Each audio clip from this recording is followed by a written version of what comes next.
Welcome back to What Arty Noobs with General Disturbance. This is the STB-1.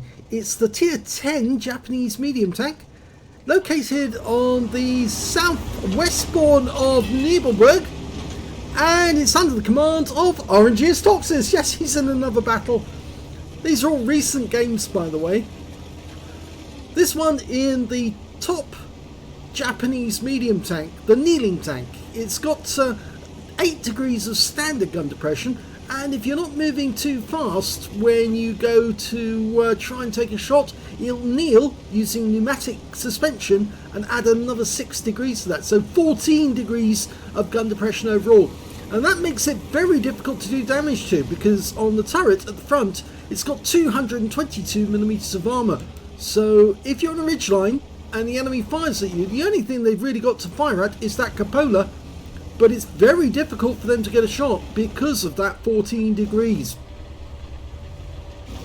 And it's also got the L7A1 105mm British gun. It's a rifled gun, which means it's very, very accurate indeed. Capable of 360 alpha, 258mm of penetration with standard AP, which is what he's firing at the moment. But he has loaded up a fair old number, 42 rounds of heat, which got 330mm of penetration. I'm not sure why he's firing these rounds off at the moment, but I suspect he's actually aiming at the spots where he thinks the enemy light tanks might be. And at last he finally gets a hit, but this time it's off the 121B, and one of the enemy tanks has just drowned. Yep, maybe he didn't like the selection, decided to pull out of the game. And he's got his first kills. CS63 dies, and he picks up 350 hit points from that, which is a low roll. Well, it's all he had left anyway. Now, it's always amusing when you see somebody die on the enemy team at the start of a battle, especially if they're in a very, very good tank destroyer like the... oh, we got a shot to an EBR. Yes, especially when they're a very good tank destroyer like the T110E3. Well, as it's a grand battle, it's 30 versus 30. Still 15 minutes long. I think he missed the IS-7 there, but he might get another chance. Very fast reload. Yep, he gets one for 400. That's a high roll. Now, standard reload is 6.81 seconds. He's managed to get 5.32, so he's knocked a fair bit off. Oh, had to come around the corner. That wreck's in the way. That's our his 51 who died. Puts a round instead into the IS-7, but he was spotted, so putting forward like this, not a good idea. Pull back. Yeah, try and use the gun depression. Unfortunately, well, we did bounce around from the IS-7. He tried to get a 13cm shell into us and failed. And that's 705A. He's firing 152mm rounds. And we track him, but we don't actually... it looks like he burned his repair kit straight away. That goes through the upper plates. That's a high roll, 365, but make sure you don't get hit, because that guy can do 750. Oh, 650 actually. He fired back. One through the upper plate of that one as well. And go for another. Yes. High roll this time, 404. He's in a bad way, that guy's tracked. That's why he can't get his gun to bear. And GeForce, oh, he's undone his track now. His track's been fixed. I think he's got to worry about that IS-7 who went high. Okay, get him in the lower plates. Yeah, the IS-7, I spotted that because the guy went way up on top of the hill, so he can see every time GeForce pulls forward. And now the Cranbon got a hit into us. And oh no, we're losing hit points massively. The 705 goes down to the Arty, the GWE100, but we're taking masses of damage. This is not good. That IS-7 was killed by our T110E3. Or was he? No, I don't think he was actually. I think that was another IS-7. The other one's still up there. And he's dangerous up there. He's pulling out every now and then to get a shot. And where we are is, well, fairly vulnerable. You can see him just pulling up every now and then.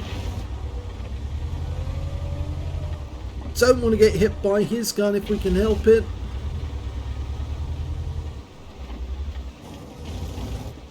I think it's time to actually get away from this spot, go elsewhere. Yep, he's thinking the same way I am. Yeah, get the flock out of here quick before there's trouble. You are at the lead of this front at the moment, and yeah, that IS-7. Oh well, that was good. The T110E3 clocked that IS-7. He's the same guy who got the kill the last time as well. Leopard 1's going up the hill, and he's not going to fetch a pail of water. He's actually trying to get the same sort of dominant position that the IS-7 has. And we've got a teammate up there as well in a light tank. It's the EBR-105 who's up there at the moment. I think he's sniping at the enemy. The Leopard's down to a one shot, but we can't see him. The cram bomb just took a hit. And it's a nice kill shot to finish him off.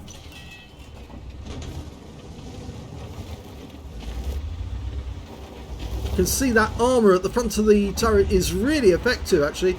222mm, but the thing is, so long as the turret is angled, very difficult for them to get a pen, because the angle at which the shell hits it just literally bounces off. Remember that Leopard's still there's it's a different Leopard actually.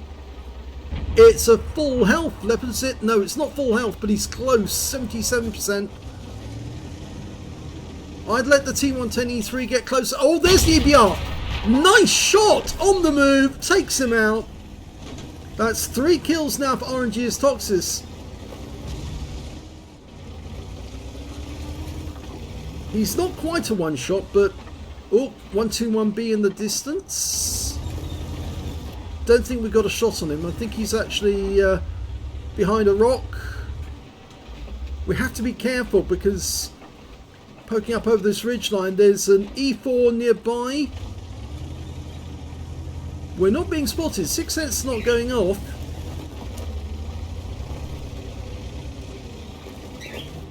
Yes, because we're a one shot for the E4, so we need to be careful about him. If we do get spotted, the E4 might decide to finish us off. Oh, we just lost the E3, the guy who got the kills. And there's that E4. He's on the move. He's trying to get behind us. Well, he's got 4,698 hit points of damage, and I think he's decided now it's time to relocate. I probably would have relocated a lot sooner, actually, because I think it was just way too dangerous on that corner. We're one down on the enemy at the moment. Unfortunately, he's leaving the cover of all those trees and bushes. You can see that these tanks got wrecked. There's the E4. He's looking at us. We were spotted when we fired. There he is. Is he looking at us? I think he is actually. Oh, the batch out 155, 58 hits us. Got the side of the E4's turret and he pumps around him, but it's a low roll. E4's looking at us. Go for the engine. Yep, gets it. He's a one shot and he's gone. Good. But I heard a roar. And it was an RT round on the way in.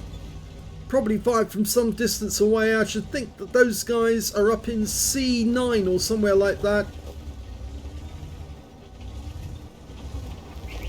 Trouble is, there's also an enemy Griller somewhere around. An enemy Griller 15. And he's got 750. Oh, here comes the 121B. I think that's the one we hit earlier in the game. And he's right annoyed with us. And unfortunately he takes us out and we get hit by Arty immediately afterwards. So 6,000 hit points of damage.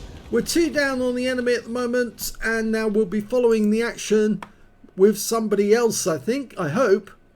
Either that or I'll have to switch to free camera mode to see what's going on.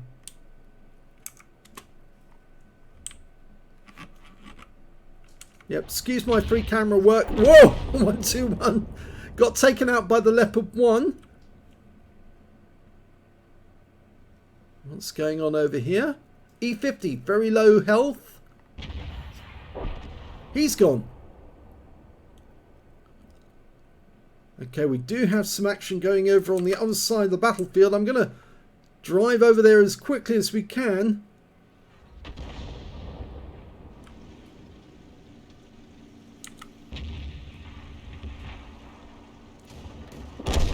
Unfortunately, we've got a TVP coming in on our GW. No, that wasn't good. The E4 killed our Gorilla 15. There's a TVP trying to creep up on the GWE100.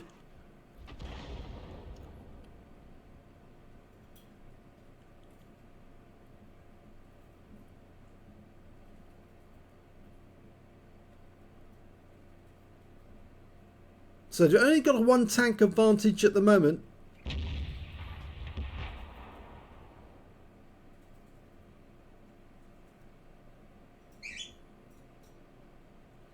Okay, it looks like the action is actually going on behind me. And it's our TV and the Object 268 who are moving to try and get to the centre of the map. Now, Nebelburg was the map that was used for one of the Halloween missions. I think so. Most of you, if you don't play Tier 10 and you don't play Grand Battles, you won't know it unless you've played those games.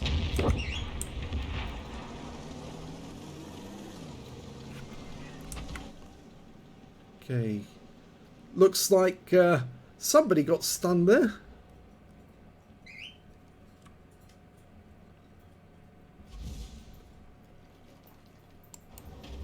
Okay, we're following the Leopard 1. Another 268. And the IS-7.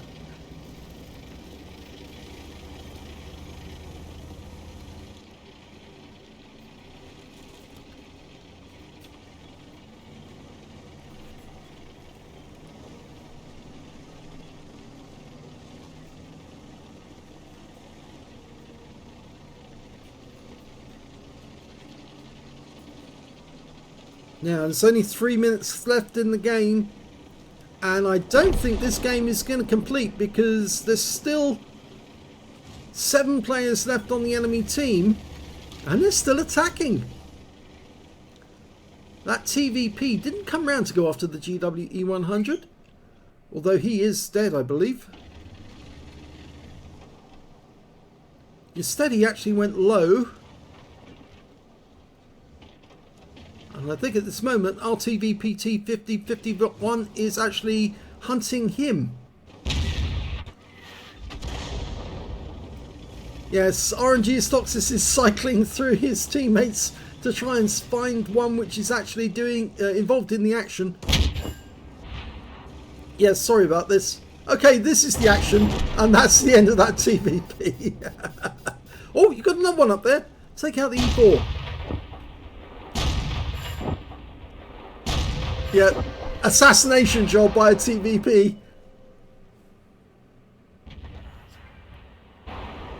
Well, there's 6 enemy left and 7 on our team. Well, it's actually the other way around, isn't it? Because no, sorry, 6 left on our team, 7 on the enemy team.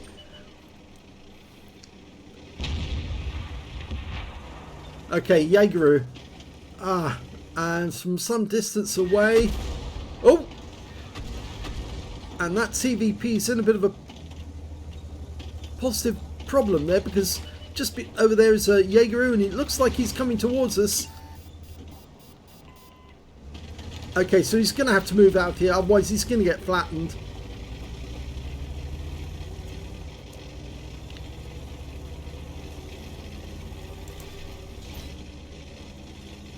Or at least he managed to get away from the Jaegeru, but he's found one of the enemy.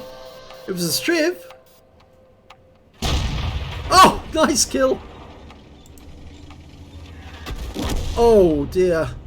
That didn't work out too well. The Object 261. But we're in the last minute.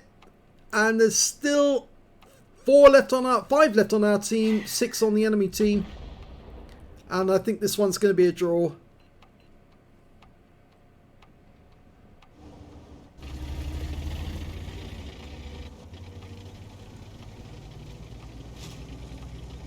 So it's going to go distance.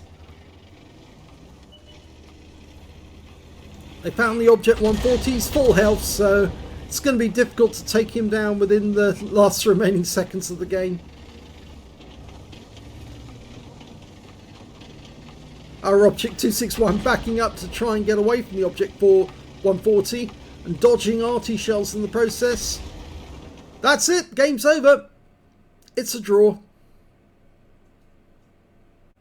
Here's the end of battle stats, and that was a draw, but it was also a third-class tanker for Gearstoxis in the STB-1.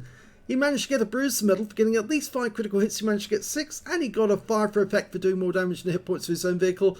But sadly, he did not get any other medals, but he did score quite nicely. If we look at the team score, we can see that he didn't get the highest damage in the game. The Jaeger on the enemy team, he managed to get 7,604 hit points.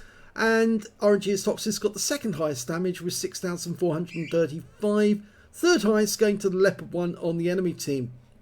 When it came to kills, the highest scorer was the TVP with 5 kills. 4 kills went to the enemy TVP.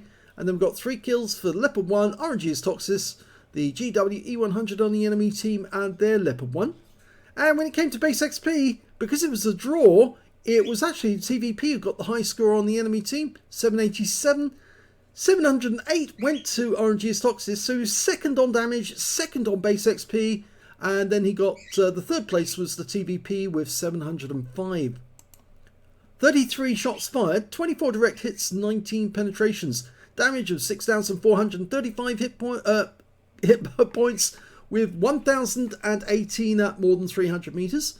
He received 8 hits from the enemy, only 5 of which actually penetrated, 3 non-penetrations, and 3 hits by way of splash damage. And yes, unfortunately, even if the 121B had actually hadn't penetrated him with those last few shots, I'm pretty sure the Arty would have got a direct hit to take him out anyway. 1,790 hit points of damage blocked by armor. 8 enemy vehicles damaged, 3 killed, 1,835 hit points of damage assist. He earned 54,165 credits from the game, but because he used so much heat ammo during that battle, he actually ended up with a massive loss of 115,317 credits, 708 base XP, 1,062 experience points altogether. So, it was a pity that it was a draw, but he did work as hard as he could by virtue of the fact that he was hitting as many of the enemy as he could. I think he held that position near the woods too long, and that's why they managed to strip away so much of his hit points. And I'm pretty sure that 121B was trying to get revenge for what happened earlier in the game. So yes, I think that guy had his number and thought, yeah, I'll wait for him to pop up and then I'll hit him hard. So it was just unfortunate that that player obviously was after him. If he'd moved away from that position and thought as more of a sniper from there on in, I think he probably would have been able to continue for the rest of the battle and potentially pick up more hit points from sniping at the TVP as well as some of the other players. But yes, it was because he was playing so aggressively, that's why he took that damage. The shots from the IS-7, obviously that corner, that specific area where you go to, if you go up the hill, and I've seen Baseman from Hell do this, if you go up that hill into the woods overlooking that area, you can snipe down on the enemy tanks as they're fighting out down below. And of course that IS-7 went up there specifically for that purpose, and that's why he took damage from that guy more than once. So yes, if you're ever in that battle, do remember that corner. Don't let somebody go up the hill and start sniping down at you. If they do that, you've got to pull away and find another way to get shots on that enemy tank from distance. But don't let him hit you on that corner, because you will take shots going directly through your armor. Especially if you're a tank which, well, the STB-1 does have fairly weak armor on the rest of the tank. So it is fairly easy to get damage if you can get past that frontal turret armor, which is very, very strong. Anyway, I hope you enjoyed the game. If you did, please give this video a like. Do subscribe to our channel. Leave a little comment down below because it feeds the algorithm.